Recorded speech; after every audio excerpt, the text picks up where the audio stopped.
Break બાદ આપનું સ્વાગત છે। આગળ વાત કરીએ તો મહત્વના સમાચાર મળી રહ્યા છે। નજર કરીએ મહત્વના સમાચાર પર। દિલ્હીના સીએમ અરવિંદ કેજરીવાલની તબિયત બગડી છે। મહત્વના સમાચાર દિલ્હીથી। અરવિંદ કેજરીવાલ હાલમાં જેલમાં છે ત્યારે તેમની તબિયત બગડી છે। રાઉઝ એવન્યુ કોર્ટમાં કેજરીવાલની તબિયત બગડી।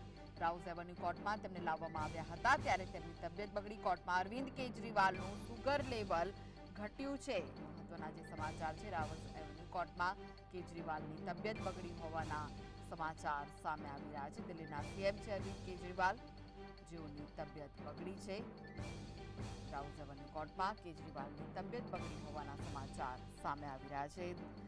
દિલ્હી નવી લીકર પોલિસી કેસમાં કેજરીવાલ જેલમાં બંધ છે ત્યારે કોર્ટમાં જ્યારે લાવવામાં આવ્યા કેજરીવાલનું સુગર લેવલ ઘટ્યું છે, જેના કારણે તેમની તબિયત બગડી હોવાના અહેવાલ સામે આવી રહ્યા છે। આ પહેલા તેમણે જામીન માટે માંગણી કરી હતી, પરંતુ તેમને જામીન નહોતા મળી શક્યા ત્યારે ફરી એકવાર રાઉઝ એવન્યુ કોર્ટમાં તેમને લાવવામાં આવ્યા ત્યારે કેજરીવાલની તબિયત બગડી હોવાના સમાચાર મળી રહ્યા છે।